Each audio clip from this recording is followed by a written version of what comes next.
भारतीय जनता युवा मोर्चे के द्वारा शुरू किए गए आंदोलन को, जिसको पार्टी का भी नैतिक समर्थन था, उसी की पहली जीत थी कि मुख्यमंत्री को ये कहने के बाद अपने शब्दों को भी झुठलाना पड़ा, जिसमें 2 अक्टूबर को पीसीसी के चीफ और तत्कालीन शिक्षा मंत्री डोटासरा जी ने कहा था कि किसी तरीके की कोई लीक नहीं हुई, किसी तरीके से पेपर चोरी नहीं हुए। उसके बाद 5 अक्टूबर को मुख्यमंत्री जी का बयान है, जिसमें उन्होंने कहा था कि केवल 4-5 परीक्षा केंद्रों पर नकल हुई है, उनको निरस्त करेंगे। अब लेवल 2 को निरस्त करके ये प्रमाण सरकार ने दे दिया कि धांधली हुई है, बड़ी हुई है। एसओजी की जांच से प्रमाणित हो गया कि बड़े पैमाने पर हुई है। अब ये गारंटी नहीं है कि एसओजी सरकार के नैतिक दबाव में नहीं आए, और इसलिए इस पूरी परीक्षा की निरपेक्षता पर एक प्रश्न खड़ा हो गया।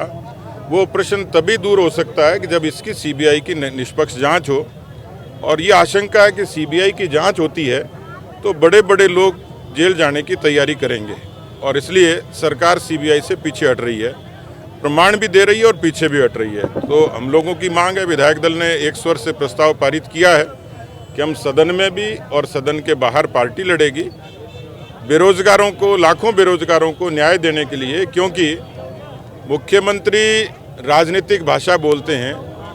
नौकरियां तो कदाचित 31,000 को मिलती, 31,000 में ये संभव है कि बहुत सारे लोग जिनके हाथों में पेपर पहुंचा होगा, उन्होंने उन प्रतिभाशाली बच्चों के पेट पर निश्चित रूप से लात मारी होगी, उनके हक पर डाका डाला होगा। इसलिए परीक्षा की संदिग्धता पर प्रश्न खड़ा हो गया। हमने ये सवाल सरकार तक छोड़ा था कि परीक्षा की निरस्त करने की बात मेरिट और डीमेरिट पर सरकार तय करे। हमारी मांग तो सीबीआई को सुपुर्द करने की है।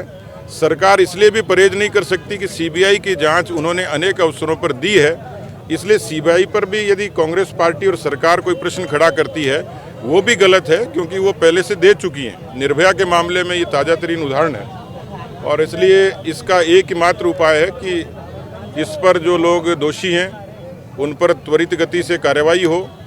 जैसे योगी जी ने किया, बुलडोजर चलवाया, रासुका में बंद किया, उनकी संपत्तियां नीलाम करी और उन पर दंड की प्रक्रिया शुरू की, तो मुझे लगता है कि ये करेंगे तो राजस्थान के बेरोजगारों के साथ न्याय होगा। आप लोग सीबीआई जांच की मांग कर रहे हैं, लेकिन क्या परीक्षा रद्द करना आप लोगों के आंदोलन की आधी जीत माना जाए?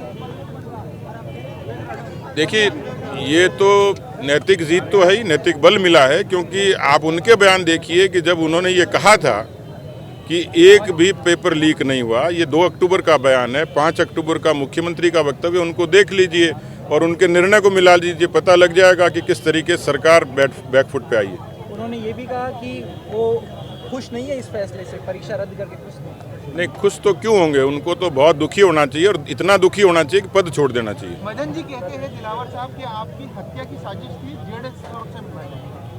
नहीं, मुझे तो कोई सुरक्षा की आवश्यकता नहीं है। मदन जी क्योंकि हमारी टीम का हिस्सा है, उनकी भावनाएं मेरे साथ हैं, और ये मेरा सौभाग्य है कि मैं पार्टी के करोड़ों कार्यकर्ताओं का प्रतिनिधित्व करता हूँ, और जब मुझ पर तकलीफ आई थी तो सब मेरे साथ और पीछे खड़े हैं, और इसलिए उनकी नीयत क्या थी और पुलिस ने क्या किया ये तो मैं सरकार पर छोड़ता हूँ, लेकिन हमने तय किया है कि हम अपनी लड़ाई लड़ेंगे, हम डरने वाले नहीं हैं। भाई साहब, सदन में तो सही थी, 35 लोग गिरफ्तार हुए, बहुत लोग बर्खास्त भी हुए, कार्रवाई भी चल रही है, लेकिन इस बात की क्या गारंटी है कि एसओजी जो बड़े लोग इसमें लिप्त हैं उन तक पहुंच जाएगी? निरपेक्षता पर सवाल है।